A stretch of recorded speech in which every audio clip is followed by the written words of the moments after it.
Rina. Dua. Jadi salam sejahtera bagi kita semua.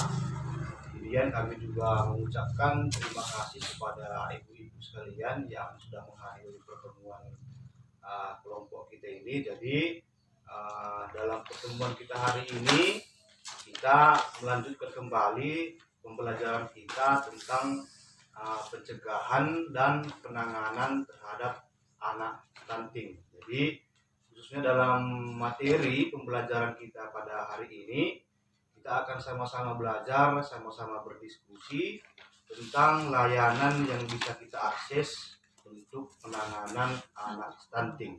Oke, baik, jadi sebelum kita memulai pembelajaran kita tentang layanan apa yang bisa kita akses untuk penanganan anak stunting, jadi sebelumnya kami mau bertanya dulu kepada ibu-ibu sekalian, masih ingat tidak apa pembelajaran kita di materi kita sebelumnya? Ayo ibu-ibu sekalian, siapa yang masih ingat?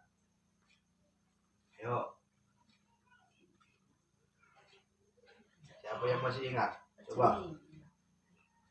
Ya, silakan. Gambar denah lingkungan. Oke, pas ya.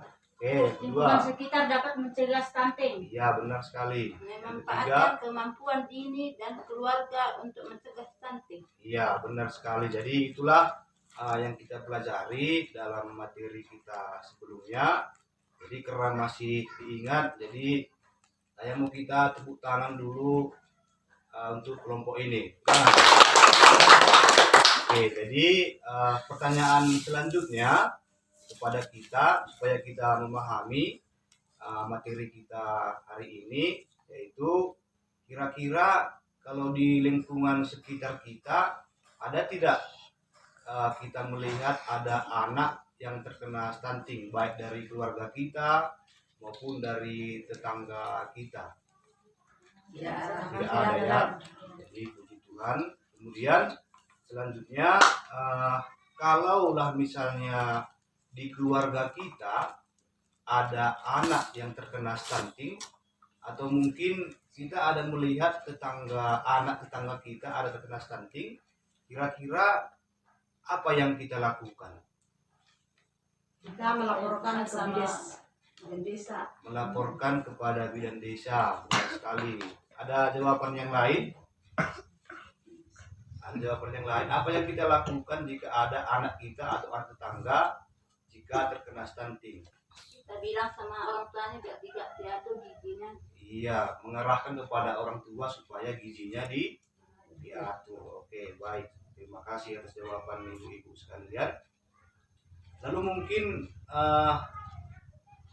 kalau sebagai tetangga ataupun kita sebagai masyarakat, kira-kira apa juga yang kita lakukan jika kita ada melihat ada anak tetangga kita yang terkena stunting? Ya, Kita harus segera melapor kepada bidan desa. melaporkan kepada bidan desa. Jadi seperti yang tadi ya, jadi memang bukan hanya tugas dari keluarga yang anaknya terkena stunting, berarti juga kita juga sebagai masyarakat atau tetangga juga berpartisipasi jika ada anak di sekitar kita yang terkena stunting. Oke, jadi terima kasih atas jawaban ibu-ibu sekalian. Jadi memang jika ada anak di sekitar kita atau anak di keluarga kita yang terkena stunting, maka ada 3 hal yang harus kita lakukan untuk pencegahan anak tersebut mengalami stunting. Yaitu yang pertama, kita sebagai keluarga harus memaksimalkan atau mengoptimalkan bantuan sosial yang kita terima untuk pemenuhan gizi anak. Jadi jangan, kalau misalnya lah kita di sini sebagai penerima PKH, kalau sudah cair uang PKH, ya jangan digunakan untuk keperluan yang lain. Jadi seperti komitmen kita, seperti tujuan kita masuk di PKH kan supaya anak kita cerdas, anak kita sehat. Jadi itulah langkah pertama. Kemudian yang kedua yang harus kita lakukan, yaitu kita juga harus memberikan stimulasi. Jadi bukan hanya orang tua saja, kita juga sebagai keluarga, jika ada di keluarga kita yang mengalami stunting, kita juga harus memberikan stimulasi. Jadi bukan hanya dengan pola hidup yang sehat saja stunting bisa ditangani, dicegah. Dari pemberian stimulasi juga bisa diberikan, yaitu stimulasi bisa kita berikan sejak 1000 hari pertama kehidupan. Sejak anak itu ada di dalam kandungan bisa kita berikan stimulasi. Ini seperti yang sudah kita bahas di materi kita sebelumnya. Kemudian langkah ketiga, kita sebagai keluarga maupun masyarakat, jika ada anak kita yang terkena stunting, maka kita juga bisa menghubungi layanan yang ada di sekitar kita. Jadi seperti yang kita pelajari dalam materi sebelumnya, kita sudah membahas tentang bahwasanya lingkungan sekitar kita juga berpotensi untuk pencegahan stunting. Jadi dulu kemarin dalam kelas sebelumnya kita sudah menggambar tentang gambar denah lingkungan yang ada di sekitar kita. Jadi kemarin dari gambar denah ini kita sama-sama memahami bahwasanya lingkungan sekitar memiliki potensi untuk sumber daya yang dapat dimanfaatkan untuk pencegahan dan penanganan stunting. Baik itu misalnya akses bantuan sosial untuk membeli bahan pangan yang bergizi, kemudian tersedianya akses layanan kesehatan seperti di sini kita kemarin menggambarkan ada puskesmas, ada juga pustu, dan juga layanan pendidikan seperti sekolah. Kemudian dari sini juga kita melihat sumber daya yang lain, yaitu memiliki lahan untuk menanam bahan pangan. Jadi itulah dia potensi dari lingkungan sekitar untuk pencegahan dan penanganan untuk anak stunting. Jadi berarti ibu-ibu sekalian, dari gambar ini kira-kira kalau kita di sekitar kita, di keluarga kita ada anak stunting, berarti kita harus melaporkan kemana? Ke layanan yang mana? Ke pustu, baru kemudian puskesmas. Oke, jadi kira-kira ada tidak layanan yang lain yang bisa kita akses yang belum kita gambar di sini? Sudah semua? Ada lagi kira-kira layanan yang lain selain daripada puskesmas dan pustu untuk pencegahan anak stunting? Sudah pas? Sudah pas. Karena memang hanya yang dua ini yang ada di lingkungan sekitar kita, yaitu pustu dan puskesmas. Baik. Jadi ibu-ibu sekalian, selain daripada yang kita gambar di denah ini, ada juga layanan yang lain yang bisa kita kunjungi, yang bisa kita akses untuk pencegahan dan penanganan anak stunting. Jadi di sini sudah saya tuliskan di sini lembaga lain untuk layanan stunting. Jadi saya mau satu orang membaca nomor 1 dan nomor 2. Silakan. Puskesmas Posyandu. Iya, puskesmas dan posyandu. Jadi memang ini puskesmas dan posyandu merupakan memang garda terdepan untuk pencegahan layanan stunting. Jadi kalau kita melaporkan anak stunting kepada lembaga ini, jadi sudah pasti mereka dapat memberikan informasi kepada kita apa yang harus kita lakukan jika ada anak kita terkena stunting. Kemudian yang ketiga, satu orang membaca Pusat Kesejahteraan SRT.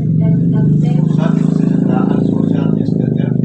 SRT itu maksudnya ibu-ibu sekalian sistem layanan rujukan terpadu. Jadi dengan kita mendatangi pusat kesejahteraan SRT, maka petugas yang ada di sana bisa mengidentifikasi kebutuhan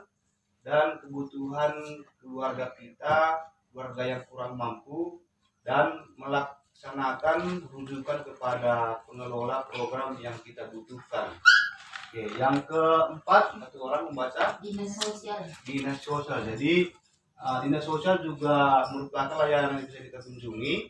Jadi dengan kita mengunjungi dinas sosial, maka mungkin mereka petugas yang ada di dinas sosial bisa langsung memberikan informasi langsung kepada kita apa yang kita harus lakukan untuk pencegahan stunting. Kemudian juga ada e-warung. Jadi e-warung adalah tempat kita untuk membeli kebutuhan pangan yang bergizi. Kemudian ada juga di sini kontak telepon pelayanan sosial anak atau biasa disingkat dengan CEPSA. Jadi nomornya ada di sini. Jadi kita juga bisa langsung menghubungi nomor yang ada di sini untuk menerima informasi untuk pelayanan anak stunting. Kemudian yang ketujuh ada Balai Rehabilitasi Sosial Anak yang memerlukan perlindungan sosial atau biasa disingkat dengan AMPK. Jadi seperti namanya, ada balai yang bisa merehabilitasi apa saja keperluan atau untuk perlindungan sosial bagi anak. Jadi selain itu ibu-ibu sekalian, kita juga bisa melaporkan jika ada anak stunting kepada petugas sosial yang ada di sekitar kita. Jadi di sini juga sudah saya tuliskan, yaitu yang pertama adalah pendamping PKH, yaitu kami. Jadi kami juga sudah dibekali pelatihan tentang bagaimana cara pencegahan jika ada anak terkena stunting. Yang kemudian yang kedua adalah Sakti Peksos. Jadi ini maksudnya adalah pendamping kesejahteraan sosial anak. Jadi dengan kita menghubungi Sakti Peksos, maka mereka bisa membantu apa permasalahan yang ada pada anak-anak kita. Dan kemudian yang ketiga adalah penyuluh sosial, yaitu dengan kita mendatangi penyuluh sosial, maka mereka bisa memberikan sumber informasi kepada kita tentang kesejahteraan sosial. Kemudian yang keempat adalah relawan sosial, yaitu fasilitator Puskesos, pekerja sosial masyarakat, dan TK.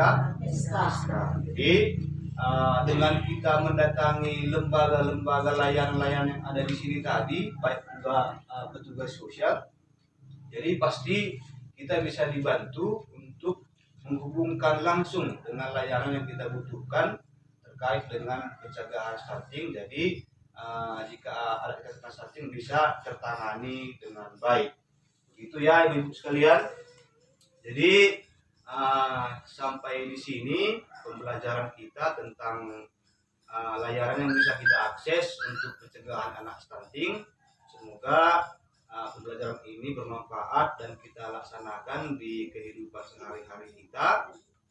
Juga kita lanjutkan untuk langkah selanjutnya di pembelajaran kita berikutnya, yaitu tentang bagaimana cara mengakses layanan anak stunting. Jadi sekali lagi sekian, kami ucapkan terima kasih atas perhatian dari ibu-ibu sekalian. Jual.